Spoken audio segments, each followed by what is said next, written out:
Okay, welcome everybody and 3D friends. I'm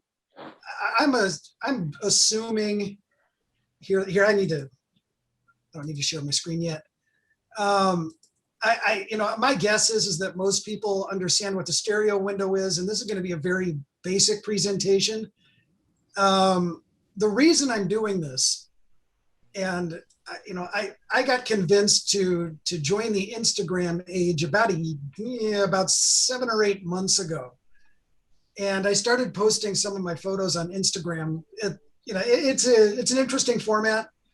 It's designed for being on your phone, so everything's tiny, and you can probably have a little bit more parallax in your photos because they're so small.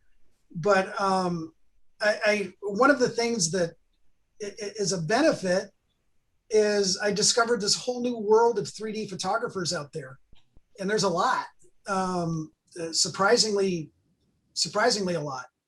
And I was enjoying just sort of absorbing all of this new 3D content from around the world. But one of the things that I noticed was that a vast majority of photographers on Instagram have no concept of the stereo window. And I shot in 3D for about 3 years before I joined a 3D forum, and I posted one of my favorite photos, and it turned out that somebody immediately jumped on me and my lack of knowledge of the stereo window. Well, for whatever reason, that person sort of explained to me in 2 or 3 sentences what was going on. And it was just something that clicked with me, and I understood it.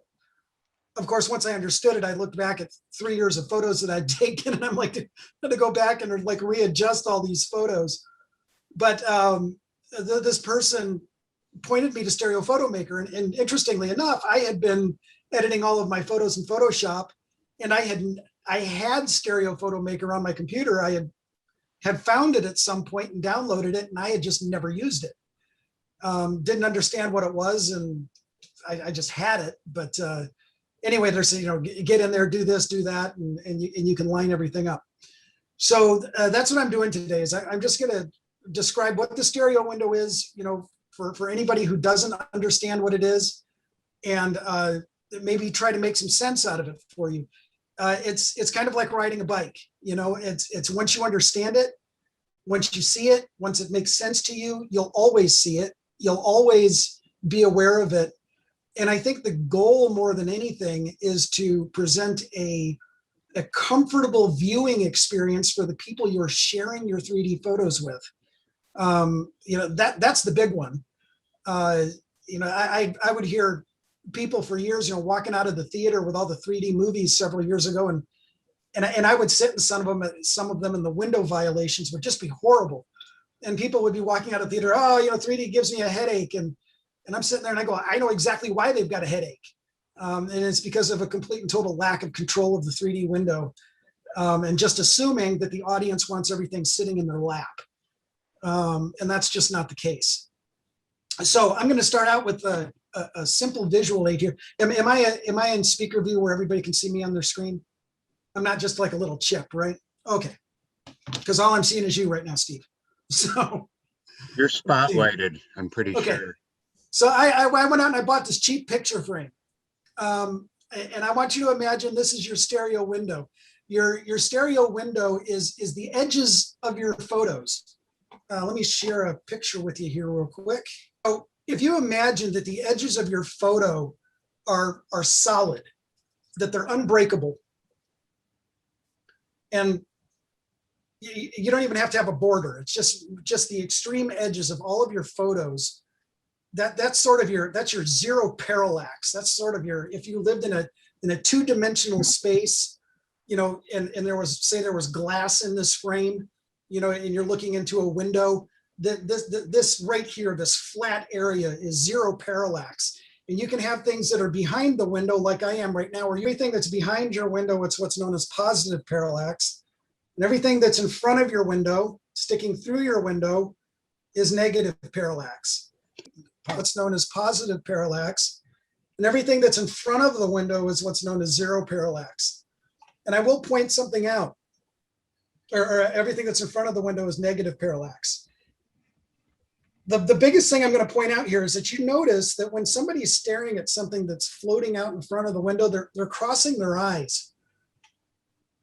And when you're crossing your eyes to focus in on that, after a while, it can get a little painful to the people who are staring at it.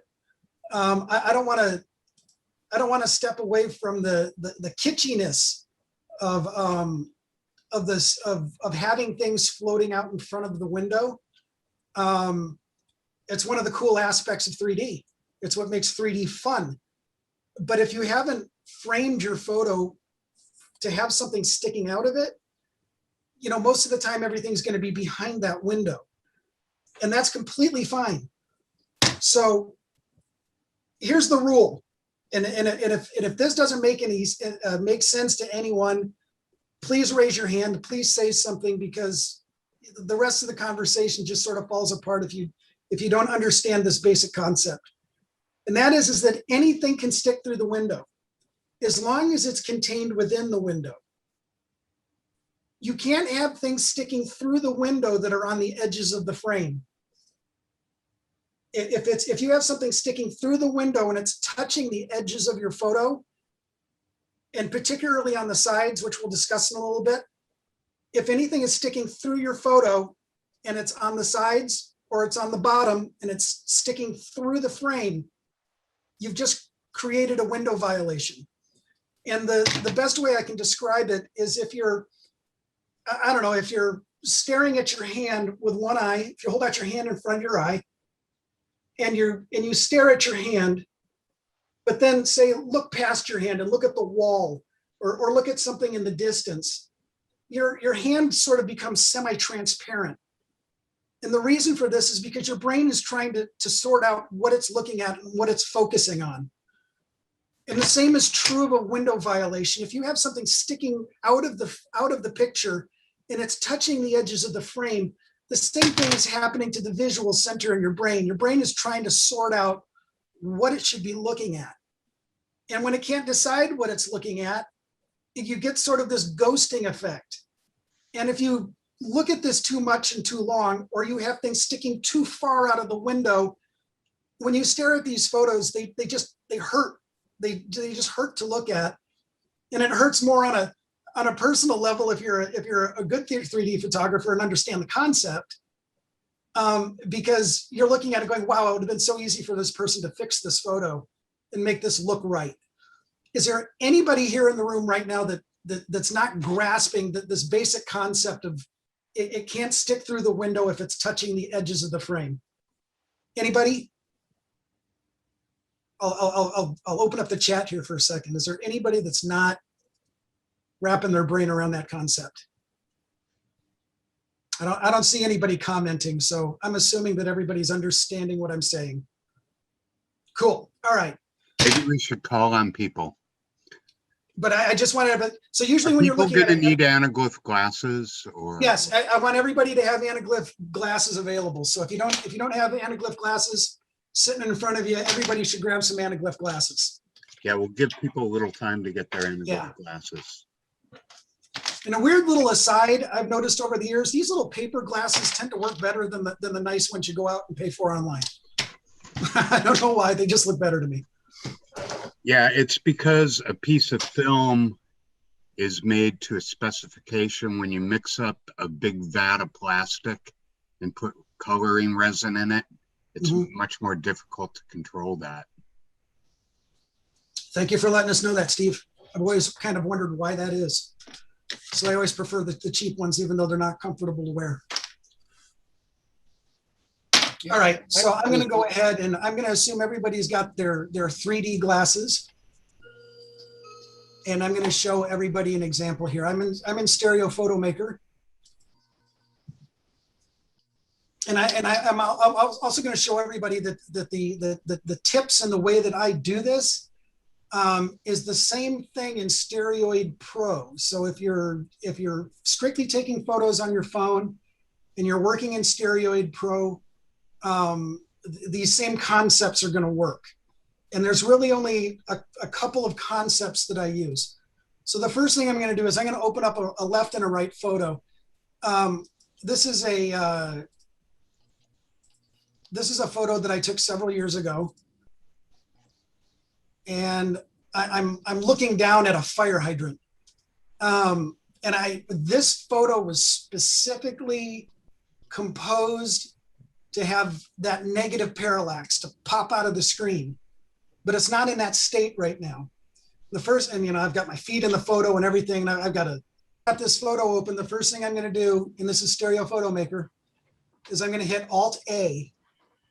And what Alt A is going to do is it's going to sort of auto align this photo for everybody.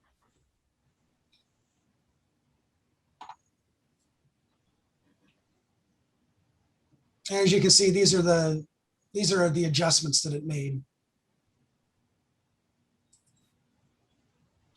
I'm going to go ahead and switch this over to an anaglyph view. Put on my anaglyph glasses. And you can see that the program has already done a pretty darn good job of aligning this photo, and it has adjusted for the stereo window. But one of the things I'm going to do here is I don't want my feet in the photo. So I'm going to crop it. I'm just going to do a custom 1-to-1 crop. It'll make it a square.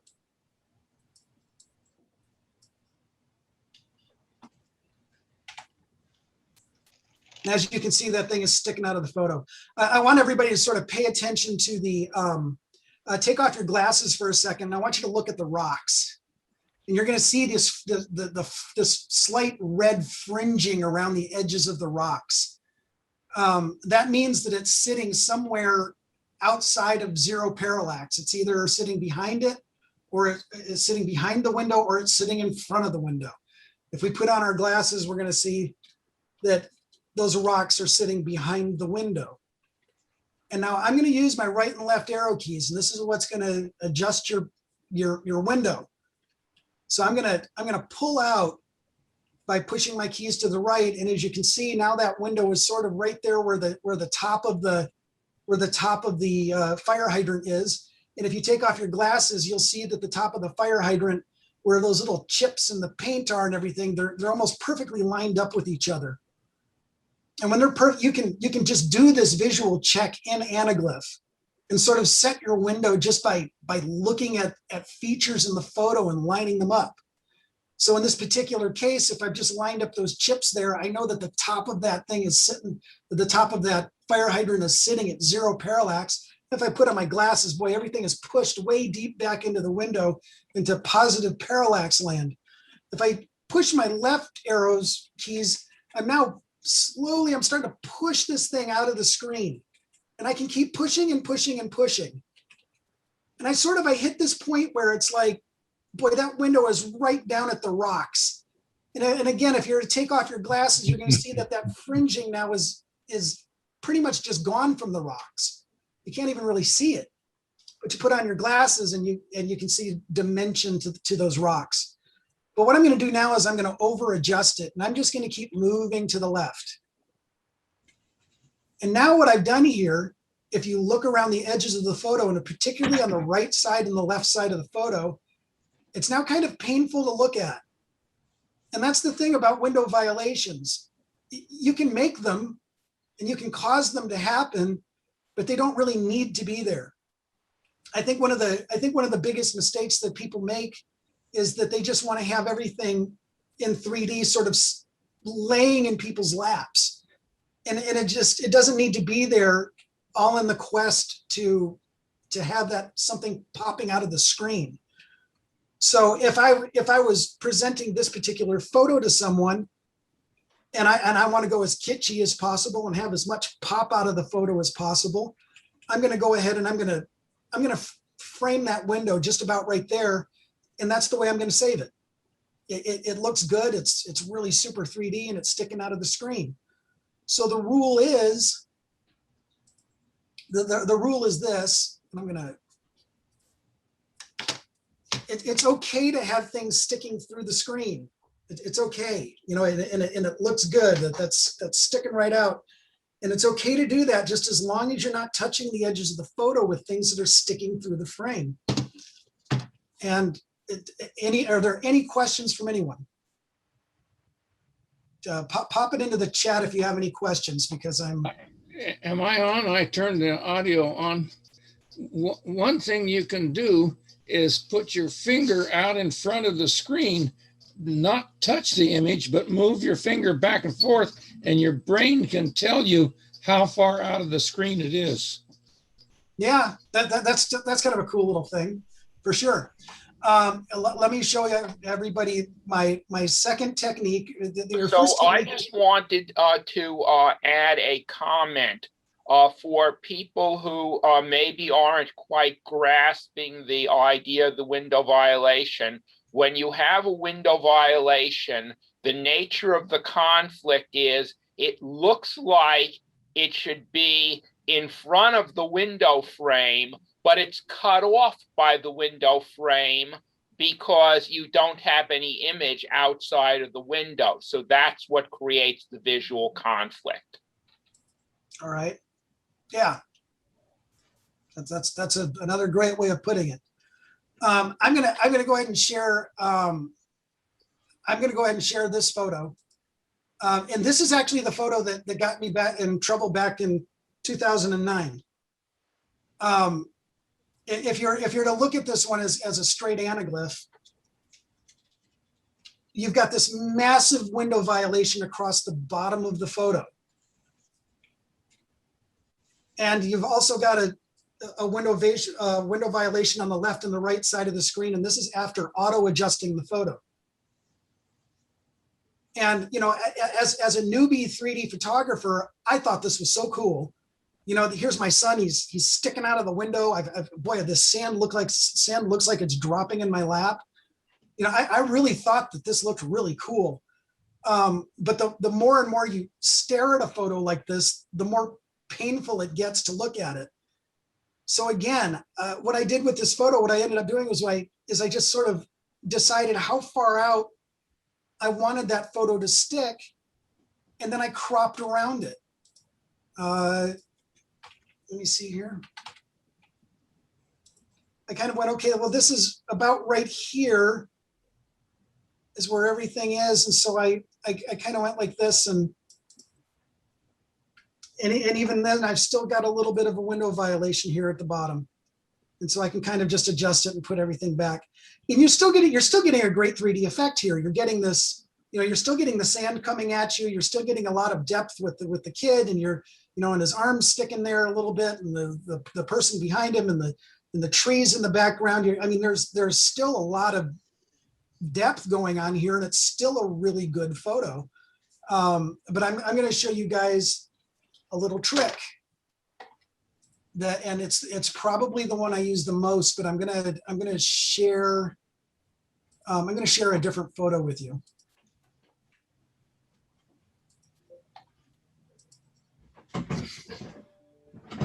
The photo that I'm going to use is this one right here. This is a finger synced photo that I think I took back in 2008, I think. Get it with the fountain. Yep.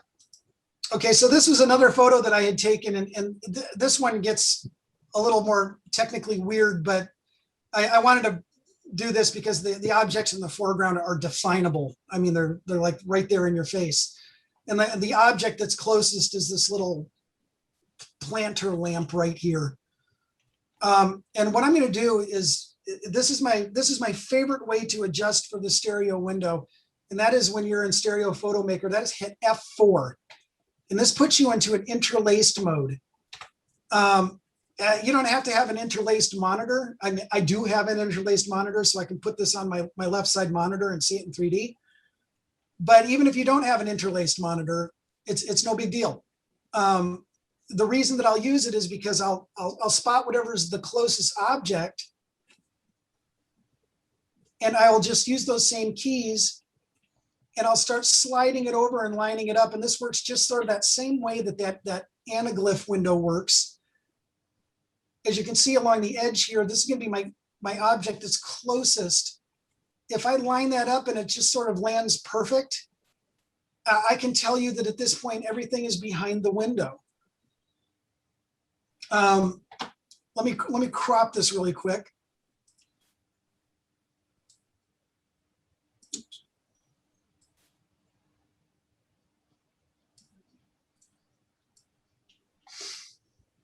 Now, and I'll go ahead and put it in anaglyph.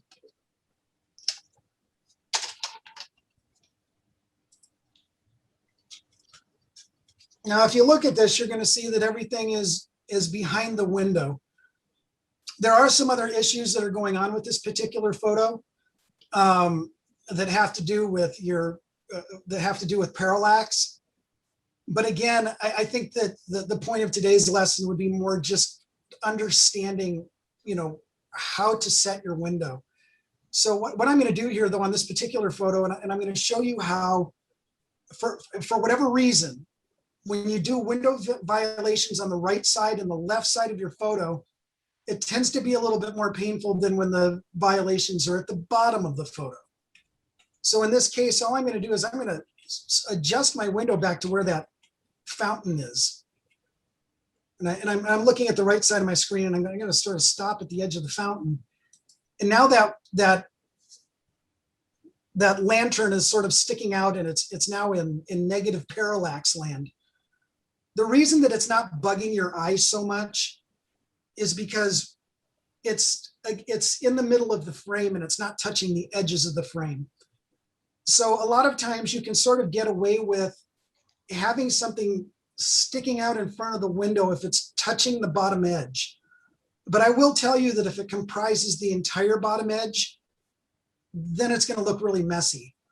So this is sort of that, it's kind of that gray area where you can have it sort of sticking out just a little.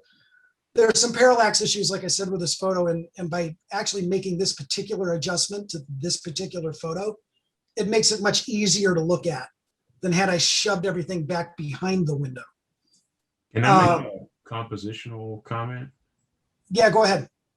I teach photography and graphic design, and in my opinion, this is just my opinion, but having something so prominently in the foreground, even if it weren't in the negative space, right? To me, it's just all I want to look at. Right. I disregard the rest of the photo. It seems kind of a newbie type compositional thing. I took this photo. I had been shooting 3D for 2 years. Okay. So, yeah, this photo was I've taken this similar. Right. Yes. So here, let me share another photo with you here, and that sort of illustrates the same point. Let me look for this really quick. What can I say? I was getting a little nostalgic. This photo right here. Let me back up a little bit. In this particular photo, the string is coming out in negative parallax, but you're still, it's so small that your attention is more on the kite.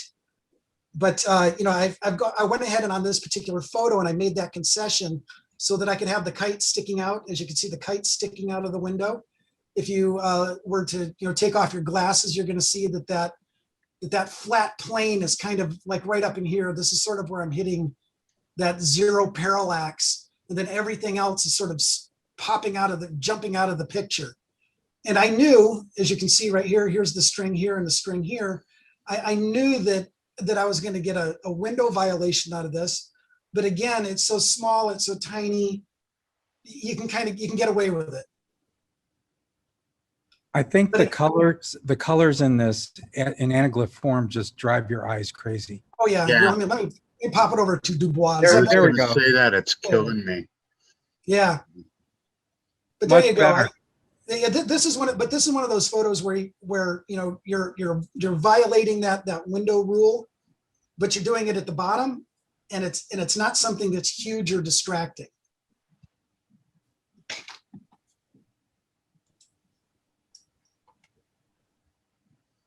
I'm going to bring up this photo here because this is one of these. I took this photo, I think, last year in Chicago's O'Hare Airport. I just thought it looked really cool. It almost looks like it's generated in a computer program. It looks a lot cleaner than it really is there. And I've never seen it empty. It must have been during pandemic. You know, I was stuck on a red eye, and it was at like 3 o'clock in the morning. And it was at like 2 or 3 o'clock in the morning when there was some storms going on. So I had landed in Chicago really late, but I was walking up this hallway and I was like, wow, that would just make for a great 3D photo. And I shot this on my cell phone. But this is one of those photos that, once again, it would be very tempting to have a huge window violation at the bottom of the screen. And if you're a newbie and you're really not paying attention, you know, you may frame this photo like this, where it's sticking out at the bottom, you know, and it's just sort of dumping into the viewer's lap. And it does make for a little bit uncomfortable viewing, especially if you're in interlaced mode. Some anaglyph can be a little bit more forgiving. But if we were looking at this on a movie screen or interlaced on a 3D TV, it's going to look really bad. So again, I'm going to use that. I can either use that interlaced mode to line up at the bottom edge. And I know that as soon as they're perfectly lined up down there, I know that I'm now sitting flat at 0 parallax. And if I switch this over to anaglyph, you're going to see that everything comes right up to the edge of the window at the bottom. You almost feel like you can walk into the picture. And that makes for great 3D. I'm going to point out the same thing here with Stereoid Pro on your phone. So I just shot this the other night in Stereoid. And what I did is once I had this and I hit my auto adjust button, and now that I'm in auto adjust, it puts you into this interlaced mode.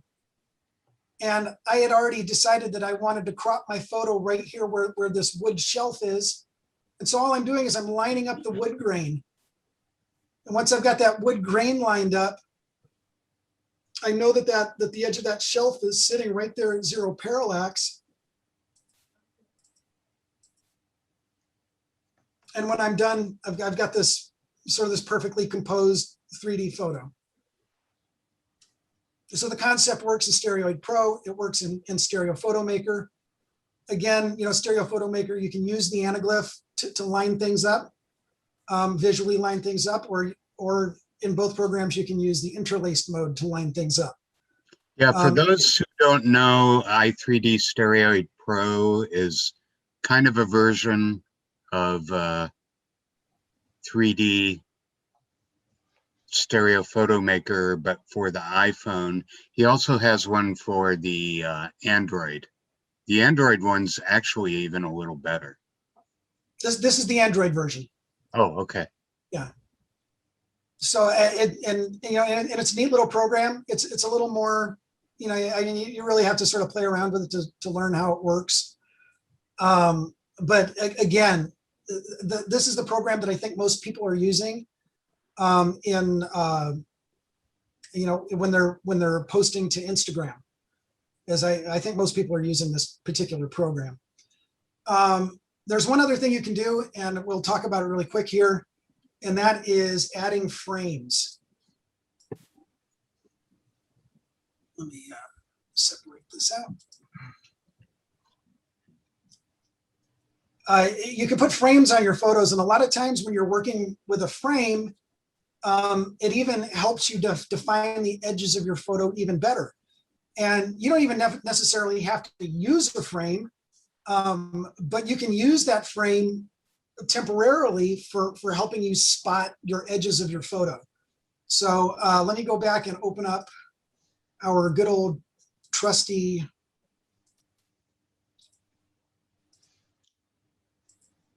I think I might have these things backwards. Let's go ahead and open this guy back up.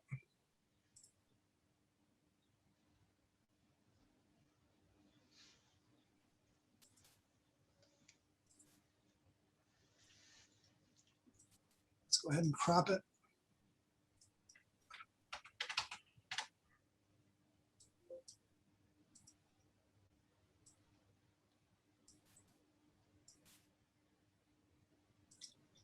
Now, I don't know how many people are into free viewing. I can do both. I can free view parallel and cross-eye. And for a long time, I would, for most of the time, I would just do everything in cross-eye. And it's, for me, it's just easier than whipping and grabbing glasses all the time. A lot of times I'll just pop it up on my screen, but you can set borders on your photo. And this is, I just hit Control B. There is a way to set up your border sizes right here in your border options. It's just, you just have to play with it. But I'm going to go ahead and I'm going to switch this over to cross view. And I'm looking at it in cross view right now, and I can see where my edges are, and I can see that my rocks are behind there, and I can even use my right and left arrow keys to adjust it just visually, just to get it right up to the edges. And I'm happy with it. I can turn around and switch them, and I can remove my borders, and it's good to go. So what was the reason for the borders, if I may? Sometimes when you have a border on your photos, it'll help you define your edges a little better. It'll help you see them a little bit better. It's like literally like putting a frame on a photo. You can, you've got that frame on your photo, and now you can really see visually where your edges are, and you can define what's going behind it and what's sticking out in front of it, and know that you're not breaking these edges of your photo. A museum would do this on a wall to isolate the photo from the background, which is saying exactly what you just said, Carl. Mm-hmm. So you can see the edges and you're not distracted by surrounding things. Exactly. Carl, can you please show this image in color anaglyph? So for those of us who have those glasses handy, with the border. I mean, with the frame, I guess, the frame you put on.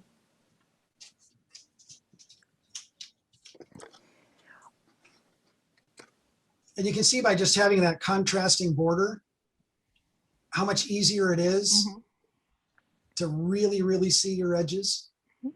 Sometimes when you just have two photos sitting next to each other and there's no border, or there's no septum between them, it's hard to, sometimes it's just harder to see.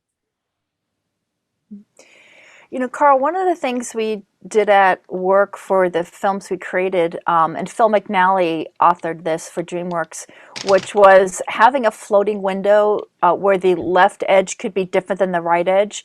So if we had a left side violation, we would pull that left side border up and leave the other opposite side alone. Is there, I haven't tried that with Stereo Photomaker, but, or does anyone know if that's a possibility to create that? I think I may have done it manually for myself for a few images, but I wasn't quite sure if other people are using some type of design feature to get the left side edge pushed forward and the right side edge pushed back, or vice versa. Yeah, there are ways of creating floating frames within Stereo Photomaker. I personally have never used them, but I know what they are. I understand, like if I'm watching a movie where you can tell that they were having parallax problems, and you can see like the sort of the implementing the floating frame, and everything sort of pops out of your screen for just a moment, then pops back. It's because they were having issues adjusting it to fit on the screen. And you can actually see floating windows being used in movies quite a bit. I do see that. There's another way for adjusting, and there's a wonderful program called, it's a German, the author is German, and it's called Stereo Maskin. And there's a fella on Flickr who is he goes by the name Stereotron, and he is like the master of using stereo masking. So, and that's really helpful when you've got something that's sticking really far out of the window, and you can you can create a border that comes out and wraps around what's sticking out of the frame. Let me see if I can find him really quick.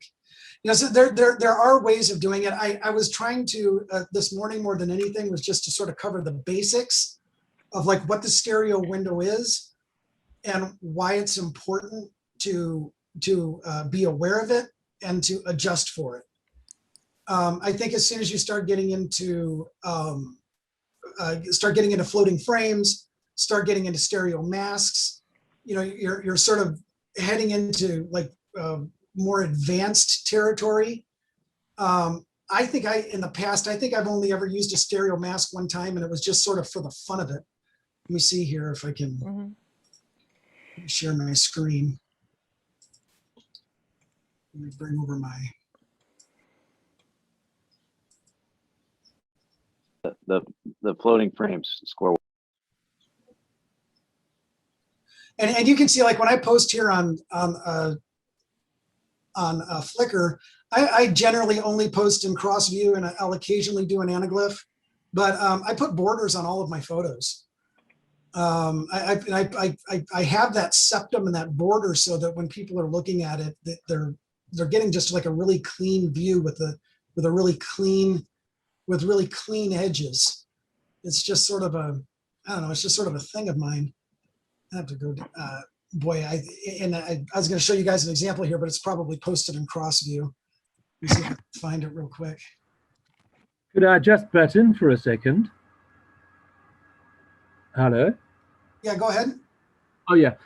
For me, another interesting thing about the border is that it tells you immediately where your screen level is, where your sort of zero parallax level. So in that example of your fire hydrant, you could immediately see, okay, well, that rock is behind the window. This one's slightly protruding. So apart from just defining the edges, the two-dimensional edges, it also separates your back and your forward. Right. It does. It's you know, like here you go. Here's a photo that I intentionally framed to have it sticking out of the window. And I'm sorry, this is just for folks who can cross view, but you can see like the edge of my hand almost looks like it's reaching down through the edge of the frame, and you know, but boy, my arm is sort of touching it, but it's not breaking it. It's not breaking through the frame. It's reaching down through the frame. But I think I only did one with it actually had a stereo mask, and I had to find it real quick. It's this one right here. Again, I'm sorry guys, it's a cross view, but I think I did this in the stereo masking program. But what I did is I just had a picture of a cane sitting against a wall, and I went ahead and I brought the mask out so it's wrapping around. The cane sticking through the window. But there is a fellow. Carl, that's so interesting. I've only seen examples of an object coming out and crossing over the black, you know, in a proper way. I've never seen an example of the mask curving around the object. So thank you for showing that as a sample. You're welcome. I'm just like trying to pull this stuff off the top of my head. If you get onto Flickr and you look up this fellow right here, Sasha Becker, goes by the name Stereotron. Absolute masterclass in using the stereo masking method. And this is where he has, you know, things are sticking out of the photo, and he wraps that frame around the photo and allows it to be brought out, and it completely eliminates those edge violations that drive the viewer crazy. So he is someone definitely to check out. If you guys want a real master class in just frames in general,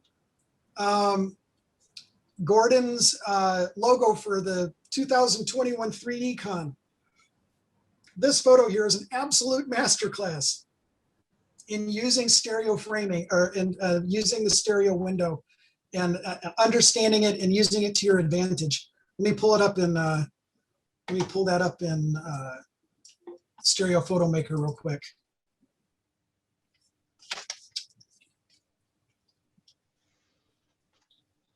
So when you look at this photo here, you can see that, like, if you're looking at his body, you can see that his body is pushed back behind the window, and it's okay to come out of the window. And here he's had to crop around his hands, and he's had to crop around himself. But you look at some of these other ones, like, I don't know who this gentleman is here, but here you go. You know, if something's going to stick out of the window, he's doing That's it. But me, it's, Carl. oh, is that you, Steve? Yeah, Hey, Steve, how you doing, man? good. But yeah, this photo here is fantastic. It's absolutely fantastic because he's not only does he understand the stereo, it's clear that he understands the stereo window, but he's using it in a very creative way. So that's about it. I figured this class this morning would run about 45, 50 minutes, and that's kind of where we're sitting. Does anybody have any questions or comments? I would just encourage, anybody that, I have found that in the past, if you reach out to someone and try to explain a window violation to them, a lot of times you'll get like oh yeah, I know what that is. And but the more you talk to them, you sort of come to realize that they don't. And I don't really find Instagram to be sort of a very conversational sort of platform. So my general response on Instagram is if I'm going past your photo and it's got a really nasty window violation, I don't click like on the photo. If it was in a forum setting, and I've done it a million times in the past, if it's in a forum setting, I'm more than happy to reach out to someone and go, hey, let me tell you what's wrong with this and how you can fix it. In the Instagram age, though, that's not really there. People are given to 1 and 2 word comments and, hey, wow, that looks great, or beautiful, or nice, or sweet, and it doesn't, the conversation doesn't really go beyond that. And I see so many fantastic photographers out there with a lot of potential that are presenting their photos in a way that are just, they're just painful to look at. So I'm going to open up the floor here. Anybody wants to share anything, say anything? I want to ask how you cut out that picture of the cane against the wall. How you custom cut out the frame.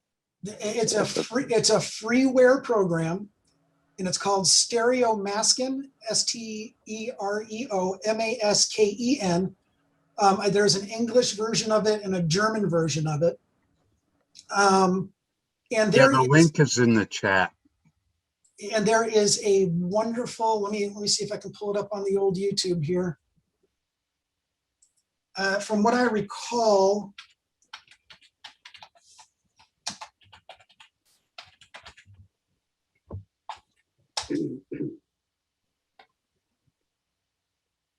okay, so it looks like Rathanagiri did it, but that's not the one.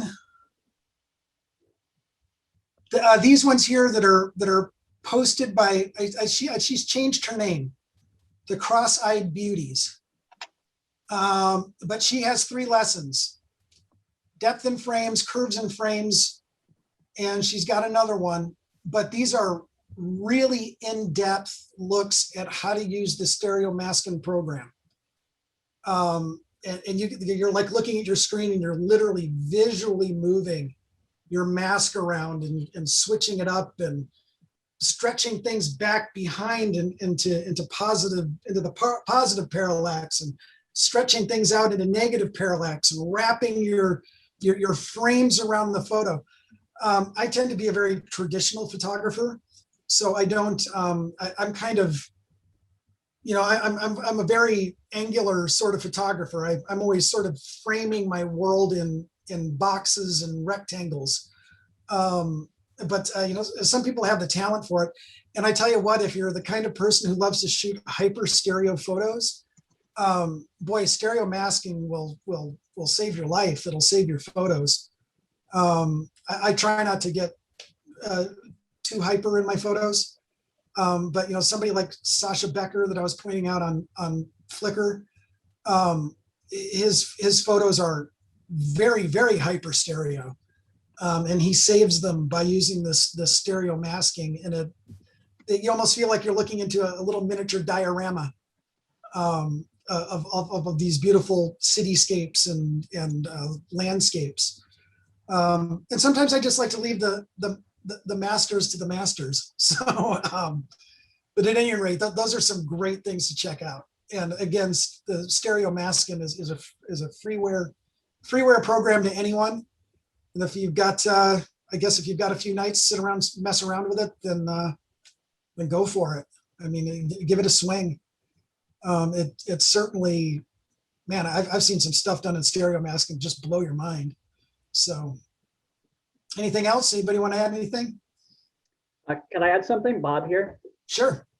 Yeah, so someone was asking about the technique of cropping the left or right edge of just one side of the pair to fix the violations. And Gordon Au has done some tutorials on this technique of modifying the images he presents as anaglyph.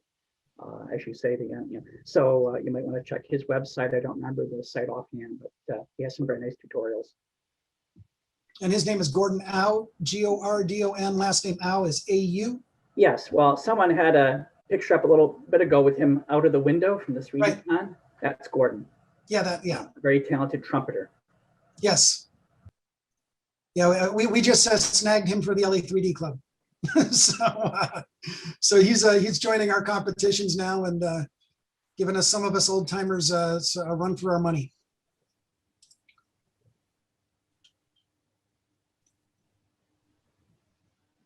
So if there's nobody else that wants to add anything to yes, I do. I'd love to. Oh, I see Andrew has a comment.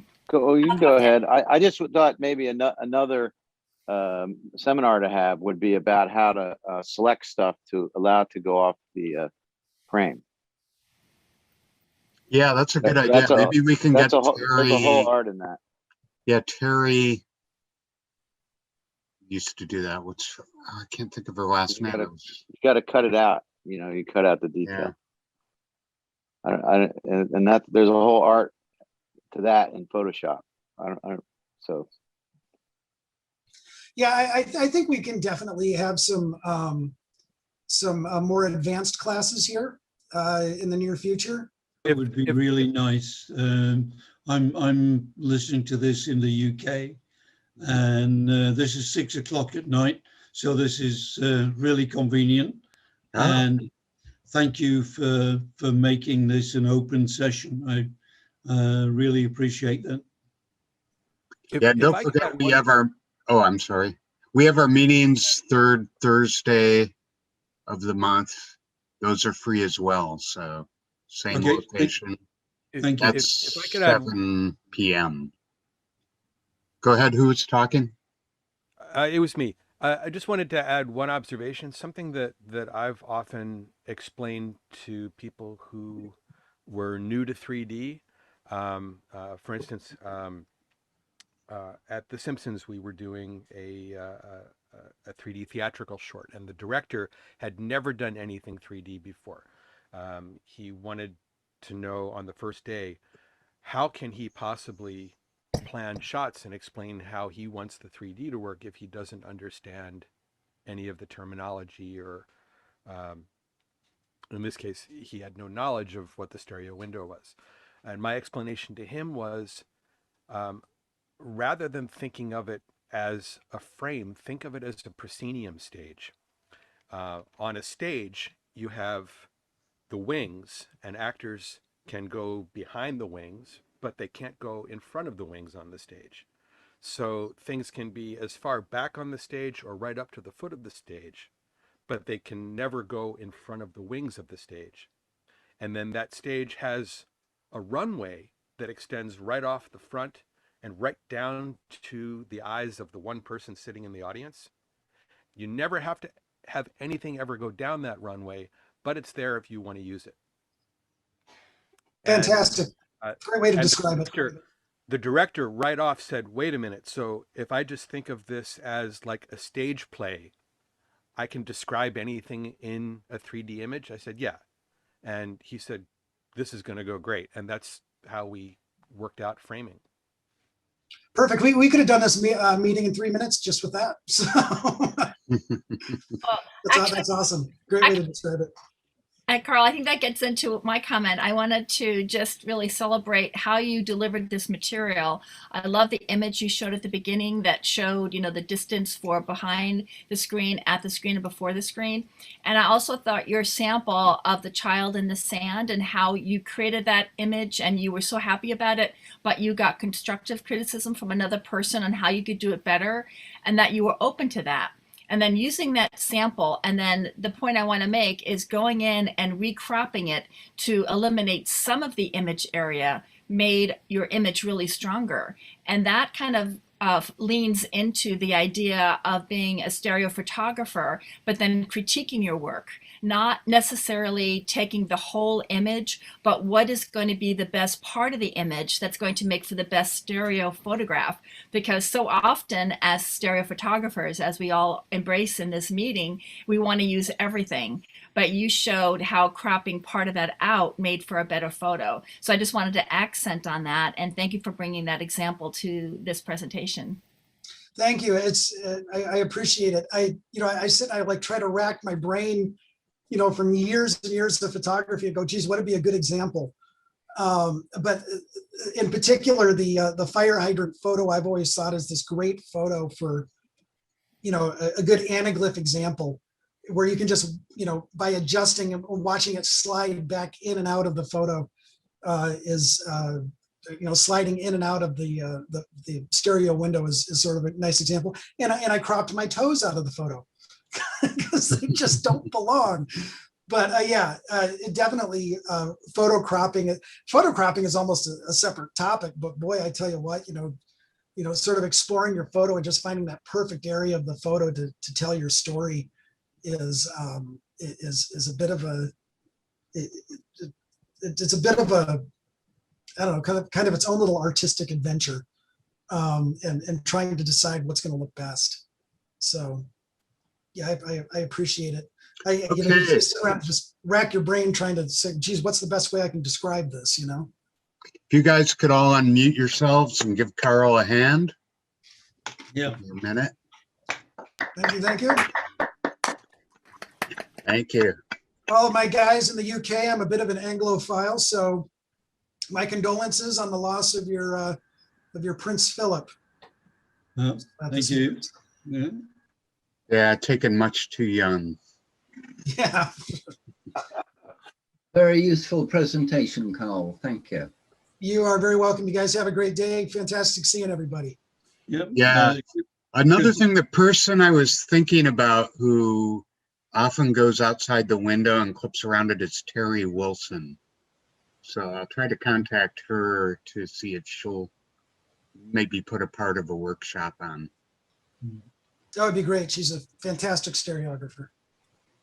Yeah, and good to put some faces to names that I know. And it's good to see you. And thank you for the invite. Thanks. Welcome. Have a great day. Oh, and one more thing on YouTube, we'll have these either at our club site, or I've started a special site just for stereo photo maker tutorials. So just on YouTube, look under stereo photo maker and hopefully you'll find it and you can subscribe. Thank you. Steve, I really like the Zoom stuff that the club has been doing. And when things get back to normal, I would like if we could still continue some of this Zoom stuff, even with the meetings. Yeah, we're planning to do that. The only issue is that the internet is very poor where we have our meetings. Yeah. So maybe we'll just tape it and then show it that way. Yeah. Okay.